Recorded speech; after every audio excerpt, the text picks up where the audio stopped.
আসসালামু আলাইকুম। আজকে আমরা আলোচনা করব সাবেক নির্বাচন কমিশনার জনাব নুরুল হুদা সাহেব তাকে যেভাবে মবের শিকার হলেন তিনি বা তাকে যেভাবে মব দ্বারা অত্যাচার বা লাঞ্ছিত করা হয়েছে ওই বিষয়টা নিয়ে।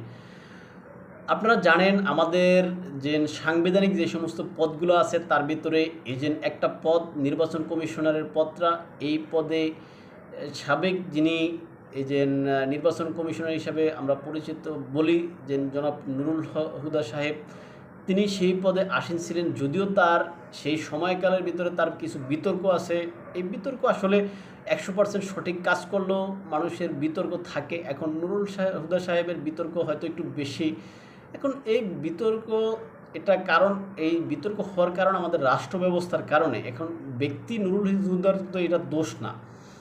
এখন এই যে আমরা যদি এই যে বর্তমান সময়ে যারা এই যে রাষ্ট্রের বিভিন্ন পদে আছেন তারা যে সমস্ত কার্যগুলো করতেছেন এই সমস্ত কার্যগুলোর দায়িত্ব আসলে ওই ব্যক্তি হিসেবে আমরা হয়তো তার উপরে দিই, কিন্তু আসলে এটা দোষ তার না। তিনি এই যে সমস্ত বিচারকগণ আছেন তারা বিভিন্ন মামলার যে সমস্ত আসামিদেরকে বেকসুর খালাস প্রদান করতেছেন।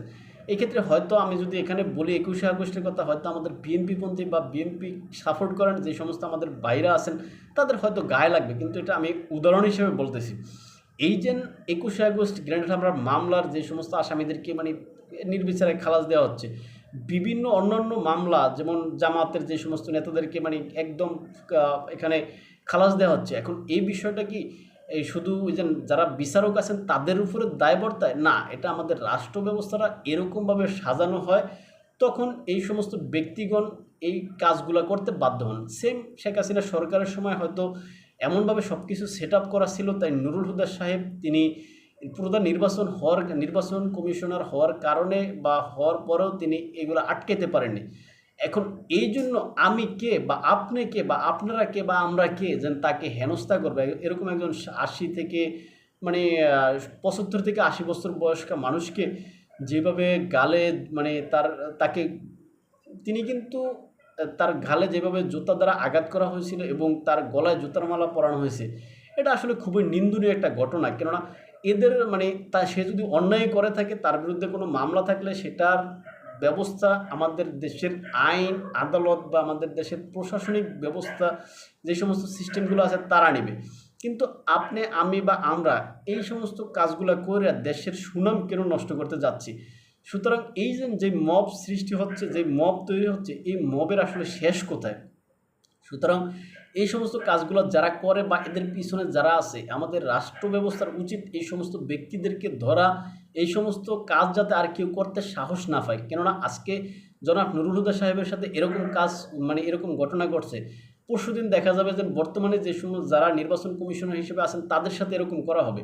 সুতরাং এই মব যাতে রাষ্ট্রের ভিতরে আর না হয়, এটা আমাদের প্রশাসনিক ব্যবস্থায় যারা আছেন তাদের এই সমস্ত দায়িত্বগুলো নিতে হবে, এইগুলো তাদের নিশ্চিত করতে হবে। আর এইটার জন্য আমরা দেখছি যে আমাদের ইন্টারিম প্রধান হিসেবে ডক্টর মোহাম্মদ ইউনূস তিনিও এটা নিন্দা জানিয়েছেন এবং কম বেশি রাষ্ট্রের সকল ব্যক্তি এটা নিন্দা জানিয়েছেন যেই ঘটনা সেখানে তার সাথে ঘটানো হয়েছে। আর তার সম্পর্কে যেটা বলা হচ্ছে যে নুরুল হুদা সাহেব অবশ্যই একজন ভদ্রলোক, নিরেট ভদ্রলোক। সুতরাং এই ভদ্রলোকের সাথে এভাবে আচরণ করা, এরকম তা একজন মুক্তিযোদ্ধা, তিনি কিন্তু একজন মুক্তিযোদ্ধা, তার সাথে এরকম ব্যবহার করা, সুতরাং এটা রাষ্ট্রের জন্য লজ্জার এবং রাষ্ট্রের যারা কর্তা ব্যক্তি আছেন তাদের জন্য লজ্জার। সুতরাং রাষ্ট্র যদি এই লজ্জা থেকে বাঁচতে হয়, এই সমস্ত ব্যক্তিদেরকে গ্রেপ্তার করা বা এদেরকে আইনের হাতে আনা উচিত বলে আমি মনে করি। তা ভালো থাকবেন সবাই, কথা আর বেশি দীর্ঘায়িত করলাম না। অন্য কোনো ভিডিওতে দেখা হবে। আসসালামু আলাইকুম।